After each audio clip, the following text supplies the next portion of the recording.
ఒక నెల కింద వరకు ఎన్నికలల్ల మస్తు బిజీలో ఉన్న హైదరాబాద్ మోడల్ మల్లారెడ్డి సారు ఎన్నికలు అయిపోయిన తర్వాత టీవీలలో కనబడు తక్కువైంది కానీ ఈ పేరు మాత్రం గట్టిగా వినబడుతున్నది బాధితుల నోట్లకెంచి. అయితే సార్ ఇప్పుడు కొంచెం టైం తీసుకొని చిల్లుగానికే చూడుర్రి ఎక్కడ పోయి ఏం చేస్తుండో.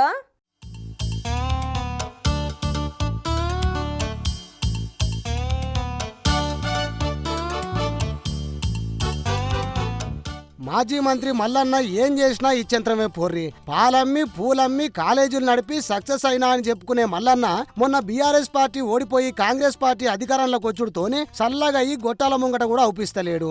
అరే నేను తోపు, నేను తురుము, మా కేసీఆర్ సార్ దేవుడు, ఆయన ఉన్నంత వరకు మాకు దోకా లేదు అని చెప్పి గల్లా ఎగిరేసిన మల్లన్న మంత్రి పదవి పోగానే మళ్ళా కనపడలేదు. ఇక కాంగ్రెస్ ప్రభుత్వం ఏర్పడినా కూడా మల్లన్న మీద ఆరోపణలు గట్టిగానే వస్తున్నాయి. మొన్ననే మనం చూసినాం, మా భూములు కబ్జా చేసిండు మల్లన్న, ఇప్పుడు రేవంత్ సార్ అధికారంలోకి వచ్చిండు, మా భూములు మాకు తిరిగి వచ్చేలా చెయ్యుర్రి అని ఏం లేదన్నా బగ్గజనమే వచ్చి ప్రజాభవన్ లా నిరసన చేసిర్రు. ఇక ఇవన్నీ ఎప్పుడు ఉండేటియే అనుకొని రిలాక్స్ అయిదామని గోవాకి పోయి ఏం చేస్తున్నాడో చూడుర్రి మల్లన్న.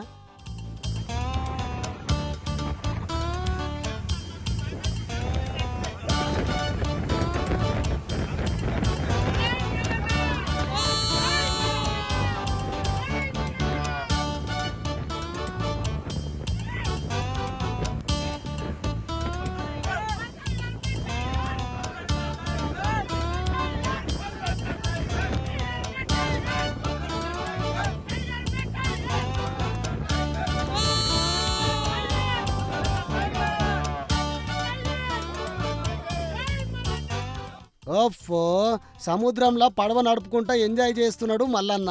జై మల్లన్న, జై జై మల్లన్న అంటే ముసిముసి నవ్వుతున్నాడు. అగో తెలంగాణ టైగర్ అంటుంటే సక్సెస్ సింబల్ చూపెడుతుండు. ఇప్పుడు ఇంకో వీడియో చూడుర్రి.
అగ చూసిర్రా మల్లన్న ఊపు, ఏజ్తో సంబంధం లేకుండా పార్సిలింగ్ కూడా చేసిండు. ఓడిపోయి బీఆర్ఎస్ లీడర్లు బాధపడుతుంటే మల్లన్న గిట్లా ఎంజాయ్ చేసుకుంటా ఉన్నాడుల్లా. ఇది చూసిన కాంగ్రెస్ పార్టీ వాళ్ళు కడుపుబ్బా నవ్వుకుంటే బీఆర్ఎస్ పార్టీ వాళ్ళకు బీపీ లేస్తుందట.